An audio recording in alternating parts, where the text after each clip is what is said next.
नमस्कार प्यारे साथियों, स्वागत है आप सभी का आधुनिक इतिहास की इस वीडियो श्रृंखला में। इसके पिछले वीडियो में हम लोगों ने पढ़ा किस प्रकार अली वर्दी खां गिरिया के युद्ध में सरफराज को मारकर बंगाल का नवाब बना। आज उसी के आगे हम पढ़ेंगे। आपसे आज मैं एक रिक्वेस्ट करना चाहता हूं कि मित्रों, आप लोग वीडियो को पूरा देखा करें। जब तक आप वीडियो पूरा नहीं देखेंगे आपको पूरा कंटेंट समझ में नहीं आएगा। तो आइए वीडियो को शुरू करते हैं। आज हम पढ़ेंगे सिराजुद्दौला के बारे में। सिराजुद्दौला के बारे में, सिराजुद्दौला कौन था?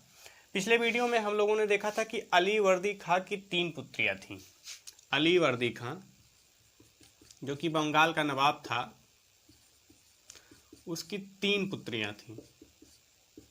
3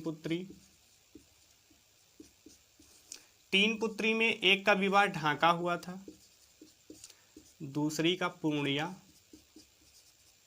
और तीसरी की विवाह पटना में हुआ था। तीसरी का विवाह पटना में हुआ था। जो सबसे छोटी बेटी थी उसका विवाह पटना में हुआ था, दूसरी बेटी का विवाह पूर्णिया में और सबसे बड़ी बेटी का विवाह कहाँ पर हुआ था? ढाका में। तो जो सबसे छोटी बेटी जिसका शादी पटना में हुआ था उसी का पुत्र था ये। उसी का क्या था? पुत्र था। कौन? सिराजुद्दौला। ये बंगाल का नवाब बना। जब अली वर्दी खां 1756 में मर गया तो ये क्या हुआ? बंगाल का नवाब बना। जब यह नवाब बना तो इसके 3 प्रमुख शत्रु जो है उभर कर आए। कौन कौन से थे? पहला शत्रु इसका था शौकत जंग। शौकत जंग। शौकत जंग कौन था? देखते हैं।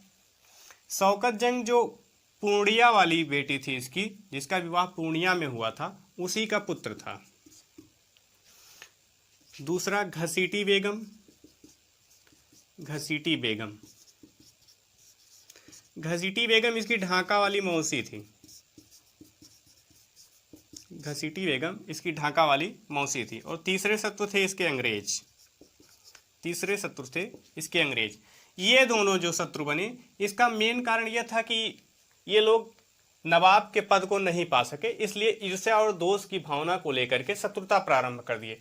अंग्रेज क्यों शत्रु बने? आइए देखते हैं। अंग्रेज के शत्रु बनने का मेन कारण यह है कि 1756 ईस्वी में यूरोप में सप्तवर्षीय युद्ध प्रारंभ हो गया।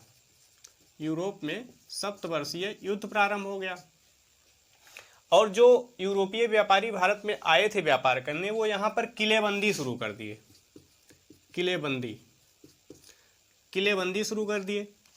तो जब ये देखा सिराजुद्दौला कि बंगाल में किलेबंदी हो रही है, तो एक व्यक्ति थे जिसका नाम था कृष्ण बल्लभ। उनको भेजकर कहा कि आप जो है किलेबंदी कह दीजिए, बंद करें।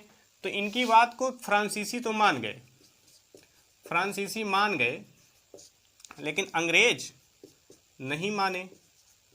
अंग्रेज नहीं माने और इन्होंने किलेबंदी नवाब की आज्ञा के विरुद्ध भी करना जारी रखा। इस पे नवाब को आया गुस्सा। उसने क्या किया कि 4 जून सन 1756 को कासिम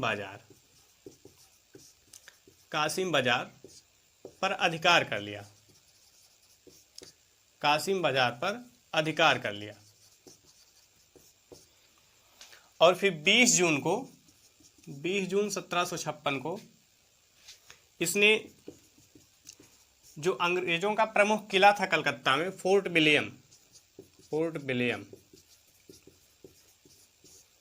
विलियम को घेर कर इस पर अपना अधिकार कर लिया। जब नवाब ने फोर्ट विलियम पर अधिकार कर लिया तो अंग्रेजी गवर्नर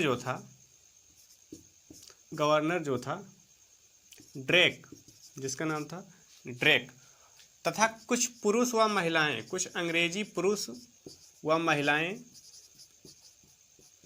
और इसके साथ अंग्रेजी सेनापति जिसका नाम था मिन्चिन, ये सब जाकर के पुल्टा द्वीप पर शरण ले लिया। नवाब के डर से भाग गए कि ये जब फोर्ट विलियम पर अधिकार कर लिया तो कहीं ऐसा ना हो कि हमको मार दे।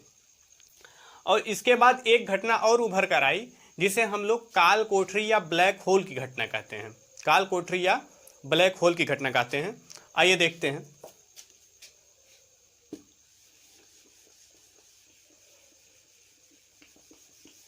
ब्लैक होल की घटना में एक अंग्रेजी व्यक्ति था जिसका नाम था हालवेल ने ये बताया कि 20 जून 1756 की रात में नवाब ने यानी सिराजुद्दौला ने एक 18 बाई 14 फुट की कोठरी में 146 अंग्रेजी पुरुष एवं महिलाओं को बंद कर दिया। 146 अंग्रेजी पुरुष एवं महिलाओं को बंद कर दिया। और जब 21 जून 1756 को कोठरी खोली गई तो उसमें केवल 23 लोग ही जीवित थे, जिसमें हालवेल भी था।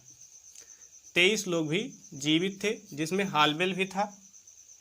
और ये घटना काल कोठरी की घटना कहलाती है। ये घटना काल कोठरी की घटना कहलाती है।